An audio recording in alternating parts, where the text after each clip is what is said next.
about the safety of plastic bottled water after scientists at Columbia University found that some bottles of water contain hundreds of thousands of tiny plastic fragments in every liter. That's up to 100 times more than previous estimates, and those plastics could be linked to a whole range of health problems. Now, this study did not mention any brand names. I'll be the first to say not helpful study. Dr. Celine Gounder is a CBS News medical contributor and editor-at-large for public health at KFF Health News. Dr. Gounder, thank you very much for being here. The fact they don't mention brands is going to have, you're alarmed, and then you want to know what to avoid. With no brand names, that's tough. So I guess talk to me about what was found, and then in the absence of brands, how people can try to minimize their exposure. So this study was really focused on plastic bottled water, not other types of bottled water. And what they found was very high levels of nanoplastics. So that when plastics break down, even just like unscrewing a cap, you're going to have a little bit of friction, a little bit of breakdown of the plastic, and you find that in the water that you're consuming. Wow.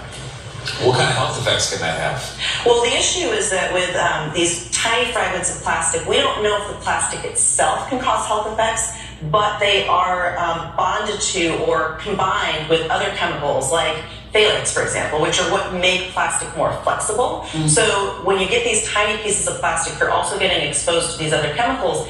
Those are known as what are called endocrine disruptors. In other words, they have hormonal effects. They can mimic, for example, estrogen and other hormones.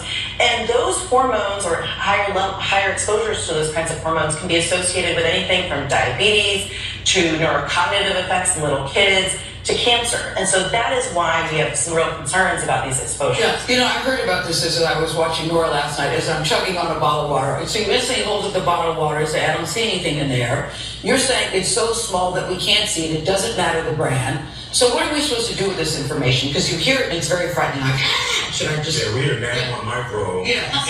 And we're all drinking from bottled water. So what should we be doing with this information? And it's not just in the water, frankly. You know, this is all in any number of beverages we consume, which also come, many of them in plastic bottles. It's in the food supply. It's in the environment. So it's very hard to avoid this kind of nanoplastic exposure.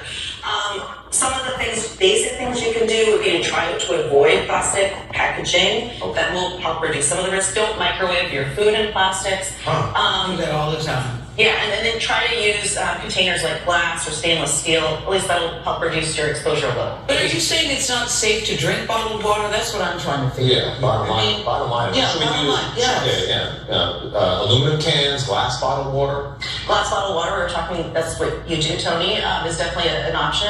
Stainless steel bottles that you can refill from the tap. In fact, tap water, unless you're in a place... Can this be fixed? Use filters and...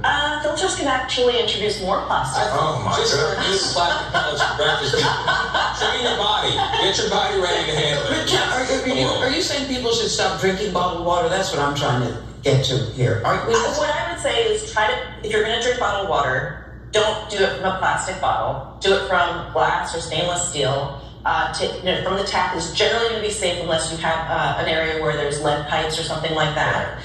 There's a lot of ifs, right? Yes. And then ultimately, this is so confusing and hard for the average person. This is why you have the EPA and the FDA that are out there that are supposed to be protecting us. I mean, this is their job. We can't do all of this ourselves. Just try to avoid it if you can. Just open your mouth when it rains. Thank